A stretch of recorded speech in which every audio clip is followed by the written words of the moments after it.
नमस्कार, मी सुरेखा. तारा न्यूज मध्ये आपलं स्वागत. पाहूयात आज दिवसभरातील काही महत्त्वाच्या घडामोडी. राज्यातील सर्व शासकीय आस्थापनांमध्ये सीसीटीव्ही बसवण्याचा निर्णय शासनाने घेतला असला तरी यासाठी आवश्यक निधी, वेळेची मर्यादा, अंमलबजावणीची पद्धत आणि खासगी आस्थापनांमध्ये होत असलेल्या गोपनीयतेच्या भंगाबाबत सरकारने अजूनही स्पष्ट धोरण जाहीर केलेलं नाही. या संदर्भात काँग्रेसचे विधान परिषदेतील गटनेते आमदार सतेज पाटील यांनी विधिमंडळात प्रश्न उपस्थित केलाय.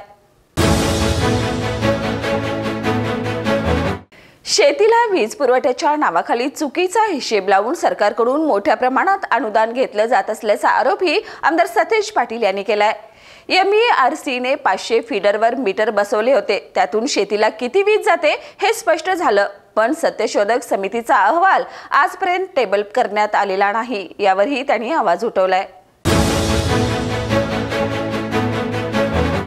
गोकुळ दूध संघाच्या कारभारावर माजी आमदार महादेवराव महाडिक यांनी जोरदार टीका केली आहे. पारदर्शक कारभाराचा दावा करणाऱ्या सत्ताधारकांनी संचालक पदासाठी टोकन वाटप सुरू केल्याने त्यांच्या हेतूवरच प्रश्नचिन्ह उभं राहतंय, असा आरोपही त्यांनी केलाय.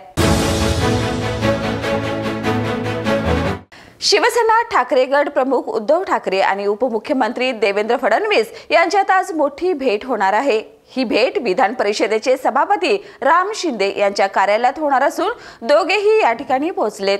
याआधी फडणवीस यांनी सत्तेत येण्याआधी स्कोप आहे असं सांगत उद्धव ठाकरेंना थेट ऑफर दिली होती. या पार्श्वभूमीवर ही भेट अत्यंत महत्त्वाची मानली जात आहे. महापालिका निवडणुकांच्या तोंडावर ही भेट होत असल्याने राजकीय वर्तुळात चर्चेला उधाण आलंय. गोकुळ सारख्या संस्थांचे सहकार क्षेत्रात मोलाचं योगदान असून या संस्थांना बळकटी देण्यासाठी केंद्र सरकारच्या सहकार मंत्रालयामार्फत सर्वतोपरीने सहकार्य केले जाईल असं आश्वासन केंद्रीय सहकार व नागरी विमान वाहतूक राज्यमंत्री मुरलीधर मोहोळ यांनी दिले. शहरातील वाहतूक कोंडी टाळण्यासाठी कोल्हापूर महापालिकेने खासगी आरामदायी गाड्या कावळा नाका येथील छत्रपती ताराराणी मार्केटमधील वाहनतळात स्थलांतरित करण्याचा निर्णय घेतलाय. महापालिका प्रशासक के मंजुलक्ष्मी आणि पोलीस अधीक्षक योगेश कुमार गुप्ता यांनी या भागाची संयुक्त पाहणी केली. राज्यात शाळा आणि महाविद्यालयाकडून होणाऱ्या बेकायदेशीर शुल्क वाढीवर आता सरकारने पावले उचललेत.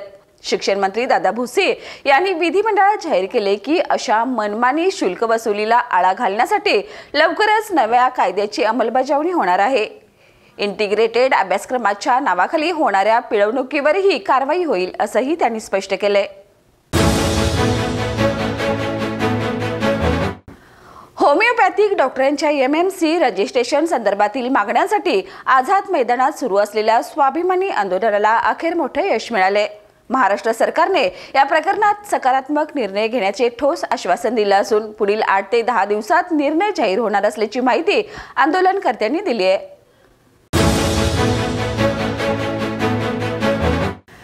सामाजिक कार्यात सदैव अग्रेसर असलेल्या मंगलाताई निपाणीकर यांच्या पुढाकाराने यादवनगरमध्ये आज एक अभिनव उपक्रम यशस्वीरित्या राबवण्यात आला. या उपक्रमाअंतर्गत डिजिटल आधार कार्ड, रेशन कार्ड, उत्पन्न दाखला, रहिवासी दाखला आणि नवमतदार नोंदणी यासारख्या अत्यावश्यक सेवा सर्वसामान्य नागरिकांना मोफत उपलब्ध करून देण्यात आल्यात.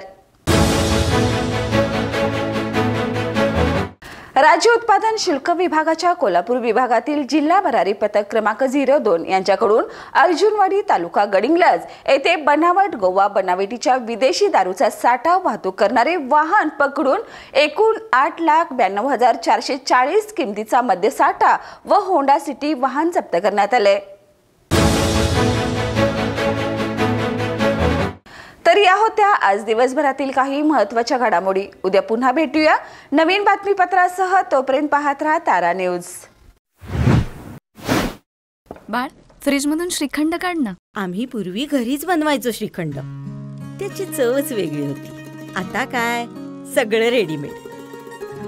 आजी, हे श्रीखंड खाऊन बघ. आज तुझ्या आईनं घरीच बनवलं की काय?